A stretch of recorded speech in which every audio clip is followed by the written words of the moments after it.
नमस्कार दोस्तों, स्वागत है आप सभी का हमारे चैनल वर्कअप सीएससी में। मैं हूं राज, आपका दोस्त, और आप देख रहे हैं workup CSC channel. Friends, pension scheme UPS launch करने के बाद केंद्र सरकार अब देश भर में लाखों प्राइवेट सेक्टर के कर्मचारियों को भी खुशखबरी दे सकती है। जी हां, सूत्रों की जानकारी के अनुसार 2025 में केंद्र सरकार जल्द ही इम्प्लॉय प्रोविडेंट फंड ऑर्गेनाइजेशन यानी कि ईपीएफओ स्कीम के तहत सैलरी लिमिट को मौजूदा 15,000 से बढ़ाकर 21,000 रुपये कर सकती है। इकोनॉमिक टाइम्स की खबर में ये जानकारी दी गई है कि इस खबर में कहा गया है कि सरकार कर्मचारी भविष्य निधि संगठन यानी कि ईपीएफओ के अंतर्गत आने वाले कर्मचारियों की सैलरी लिमिट बढ़ा सकती है। इसके अलावा उन कंपनियों को भी ईपीएफओ के अंदर इसके दायरे में ला सकती है जो अभी ईपीएफओ के दायरे में नहीं है, जिन कंपनियों में कम कर्मचारी काम करते हैं। इकोनॉमिक टाइम्स में कहा गया है कि इसके पीछे सरकार का मकसद है कि प्राइवेट सेक्टर में प्राइवेट कर्मचारियों को ज़्यादा से ज़्यादा पेंशन दिलाना। फिलहाल ईपीएस में पेंशन का कैलकुलेशन कैसे किया जाता है, हम इसको ठीक से समझते हैं। कर्मचारी भविष्य निधि अधिनियम 1952 के अनुसार अभी कर्मचारियों की बेसिक सैलरी प्लस डीए यानी कि महंगाई भत्ता का 12% हिस्सा कर्मचारियों के ईपीएफ खाते में जमा होता है। उतना ही अमाउंट कंपनी भी उसमें जमा करती है, लेकिन एम्प्लॉयर जो कंपनी है, जिस कंपनी में कर्मचारी काम कर रहा है, उस कंपनी का 12% जो होता है वो दो हिस्सों में जमा होता है। 8.33% हिस्सा कर्मचारी पेंशन योजना में जमा होता है और बाकी का 3.67 हिस्सा ईपीएफओ खाता में जमा होता है। लेकिन अभी प्रॉब्लम यह है कि ईपीएस के लिए 8.33% जो योगदान है वह 15,000 रुपये पर सीमित है। साल 2014 में ईपीएस योगदान को लेकर ये लिमिट बढ़ाई गई थी 1 सितंबर 2014 को। तब से सरकार सोई हुई थी। अभी उसकी आंखें खुल रही है, 10 साल हो गए हैं और इसके प्रति प्रति वर्ष अगर 6% महंगाई को भी देखा जाए, प्रति वर्ष आपको पता ही है कि कम से कम 6% से ज़्यादा महंगाई हर साल बढ़ा है। लेकिन अगर हम 6% के हिसाब से भी अगर कैलकुलेशन मिलाएंगे तो हमारा 60% 10 साल में लगभग 7% से ज़्यादा महंगाई अभी तक बढ़ चुका है। परंतु हम सभी प्राइवेट कर्मचारी अभी भी सरकार के लिए अंधभक्त बने हुए हैं। बहरहाल 2014 से पहले ये लिमिट 6,500 रुपये थी और अब 2014 में 1 सितंबर 2014 में ये लिमिट बढ़ गई। और 2014 से पहले ये भी ऑप्शन था कि एक कर्मचारी के पास ईपीएस में अंशदान यानी कि शेयर स्तर में बढ़ोतरी का विकल्प चुनने की सुविधा थी, लेकिन 2014 के बाद यह सुविधा खत्म कर दी गई और 15,000 लिमिट तय कर दी गई। इस तरह से देखा जाए तो करीबन 10 साल से लिमिट में किसी भी प्रकार का कोई बदलाव नहीं किया गया है। अब समझते हैं कि सैलरी लिमिट बढ़ने से कर्मचारियों द्वारा जमा किया जाने वाला ईपीएफ में या ईपीएस में क्या असर पड़ने वाला है। भविष्य निधि कानून के मुताबिक अगर किसी कर्मचारी के बेसिक सैलरी 15,000 प्रति महीने से ज़्यादा है तो वो ईपीएस में शामिल हो सकता है, यानी कि वो पेंशन के लिए एलिजिबल हो सकता है। ईपीएस जहां भी मैं कहूँ, ईपीएस का मतलब होता है पेंशन में शामिल होने या पेंशन से संबंधित। ईपीएस का फुल फॉर्म होता है एम्प्लॉय पेंशन स्कीम, ठीक है। भले ही उस कर्मचारी का पीएफ कटता हो, लेकिन यदि वर्तमान समय के नियम के अनुसार अगर आप देखेंगे, आपका पेंशन में पैसा कट रहा है, पीएफ में पैसा आप जमा कर रहे हैं, लेकिन अगर आपका सैलरी लिमिट 15,000 से ज़्यादा है तो आप पेंशन पाने के योग्य नहीं होंगे। तो इसी लिमिट को बढ़ाकर 21,000 करने के लिए सरकार योजना बना ली है। 100% पूरा हो चुका है और बस इसको खाली लागू करना बाकी है, बस सिर्फ लागू करना बाकी है। रुपये 21,000 अगर कर देती है तो अभी के मुकाबले ज़्यादा कर्मचारी इसका फायदा उठा सकते हैं। लेकिन कर्मचारियों को इस बात का ध्यान रखना होगा कि कर्मचारी पेंशन योजना का सदस्य बनते ही उस कर्मचारी की कंपनी या एम्प्लॉयर का योगदान पीएफ के मद में कम हो जाएगा। ऐसा इसलिए होगा क्योंकि वर्तमान में कर्मचारी और नियोक्ता दोनों का योगदान ईपीएफ खाते में जमा किया जाता है।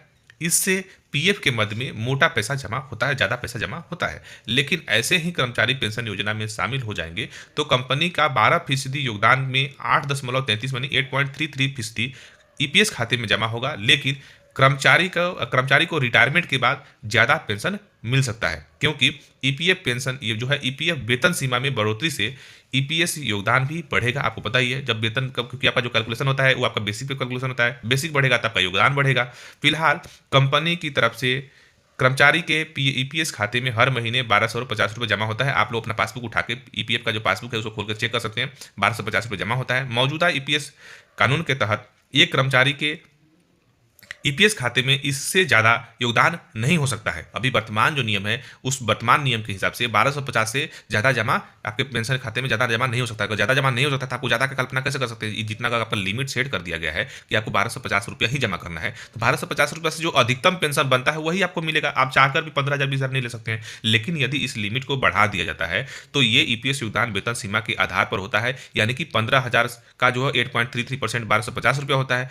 और यही इसी को लिमिट को अगर बढ़ाकर 21,000 कर दिया जाता है तो हर महीने अगर आप 21,000 रुपये करते हैं तो ईपीएफ खाते में हर महीने करीबन 1,750 रुपये जमा होगा। 500 रुपया हर महीने आपके ईपीएस में ज़्यादा अमाउंट जमा होगा। तो आपको पता है कि जब आपके ईपीएस में ज़्यादा अमाउंट जमा होगा तो आपको पेंशन भी, ये तो गारंटी है कि आपको पेंशन भी ज़्यादा मिलेगा। इस तरह से कर्मचारी की पेंशन स्कीम में मोटा मोटी करीब 500 रुपये ज़्यादा जमा होना चालू हो जाएगा। इस तरह से ईपीएफ और ईपीएस पेंशन योजना योगदान में इजाफा होने से रिटायरमेंट के समय कर्मचारियों को ज़्यादा पैसा मिल सकती है। ईपीएफओ के अंतर्गत आने वाले सभी प्राइवेट कर्मचारियों के लिए नियम है कि अगर कोई कर्मचारी कोई भी कंपनी में या 2 या 3 या 4 या 5 कंपनियों में मिलाकर तकरीबन 10 साल तक ईपीएफओ में योगदान कर लेता है, 10 साल तक ईपीएफओ में योगदान कर लेता है तो वो मिनिमम पेंशन पाने का हकदार हो जाता है। यानी जैसे ही कोई प्राइवेट कर्मचारी 58 साल की आयु पूरा करेगा तो उसकी पेंशन शुरू हो जाती है। लगे हाथ यह भी जान लेते हैं कि अभी प्राइवेट सेक्टर के कर्मचारियों के रिटायरमेंट पेंशन के लिए को लेकर क्या नियम कायदे बने हुए हैं। दरअसल 1 सितंबर 2014 में केंद्र सरकार ने कर्मचारी पेंशन योजना यानी कि ईपीएस 1995 के पेंशन भोगियों के लिए न्यूनतम पेंशन 1,000 रुपये प्रति माह तय करने की घोषणा की थी। तब से इस राशि में कोई बदलाव नहीं किया गया है। हालांकि श्रम मंत्रालय ने पिछले साल वित्त मंत्रालय को एक प्रस्ताव भेजा था, एक रिकमेंडेशन लेटर भेजा था और उस लेटर में भेजकर उसने इस पेंशन को डबल करने के लिए बात की थी, मिनिमम 2,000 रुपया करने की मांग की थी। लेकिन अब तक वित्त मंत्रालय ने इस प्रस्ताव को स्वीकार नहीं किया है। लेकिन पिछले साल 2024 अगस्त को केंद्र सरकार ने नए पेंशन स्कीम लॉन्च की थी। स्कीम का नाम यूनिफाइड पेंशन स्कीम यानी कि यूपीएस है। इस पेंशन स्कीम में केंद्र सरकार के सरकारी कर्मचारियों को रिटायरमेंट के बाद 50% यानी 50% गारंटेड पेंशन की बात कही है। इसके अलावा हर महीने 10,000 रुपये न्यूनतम पेंशन की बात की गई है। तब से मांग काफ़ी जोर पकड़ ली है। सरकार निजी क्षेत्र के कर्मचारियों की पेंशन में भी इजाफा करे। बिजनेस टुडे की रिपोर्ट बताती है कि इस सिलसिले में Chennai EPF pensioners welfare association में कुछ महीनों पहले केंद्रीय श्रम एवं रोजगार मंत्री मनसुख मांडविया को पत्र लिखकर ईपीएस के तहत पेंशन भोगियों के न्यूनतम मंथली पेंशन बेसिक पेंशन को बढ़ाकर 9,000 करने तथा महंगाई भत्ता देने की वकालत की है और मांग की है कि एसोसिएशन का कहना है कि ईपीएस के तहत लगभग 75 लाख जो पुराने पेंशनर्स हैं, पेंशन भोगी हैं, उनको भी इसमें शामिल किया जाए। इस तरह से पेंशन पाने वाले कर्मचारियों के संगठन ईपीएस 95 राष्ट्रीय आंदोलन समिति के ने भी कुछ दिन पहले कर्मचारी भविष्य निधि संगठन के वरिष्ठ अधिकारियों से मुलाकात की थी। इस बैठक में भी उन्होंने न्यूनतम मासिक पेंशन 7,500 रुपये करने की मांग की थी। अपनी लंबे समय से मांग जो उनकी चली आ रही है, बहुत लंबे समय से जो उनकी मांग चली आ रही है, उसके बारे में उन्होंने डिस्कशन किया था, बातें किया था। और ईपीएस 1995 राष्ट्रीय आंदोलन समिति ने एक बयान में कहा था कि सदस्यों ने ईपीएस सदस्यों को और उनके जीवन साथी को चिकित्सा कवरेज और उनकी जो बुढ़ापे में जो भी उनकी जरूरत की चीज़ है उनकी मांगे की थी। हालांकि वित्त मंत्रालय की दलील रही है कि इस 1,000 रुपये न्यूनतम पेंशन को ही देने में, इसी को सुनिश्चित करने में, अभी जो वर्तमान समय में जो आपको मिनिमम 1,000 रुपये पेंशन की जो सरकार ने घोषणा की थी, इसी को पूरा करने में सरकार के ऊपर में सालाना 4,000 करोड़ रुपए का एक्स्ट्रा बोझ, अतिरिक्त बोझ आता है और यह राशि बढ़ती है तो बोझ और बढ़ेगा। और आपको बता देंगे कि सैलरी लिमिट बढ़ने के अलावा सरकार प्राइवेट कंपनियों के लिए एक और नियम में बदलाव करने की तैयारी की है। अभी नियम है कि अगर किसी कंपनी में 20 कर्मचारी काम करते हैं तो कंपनी को अपने कर्मचारियों का पीएफ कटवाना होता है। लेकिन अब सरकार ने ये सीमा घटाकर 10 से 15 करने पर विचार कर रही है। आशा करता हूँ यह जानकारी आप लोगों को बहुत ही अच्छा लगा होगा। तो प्लीज़ वीडियो को लाइक कर दें और वीडियो को शेयर करें अपने दोस्तों के बीच में। और हमारे चैनल पर पहली बार आप वीडियो देख रहे हैं तो चैनल को सब्सक्राइब करना ना भूलें।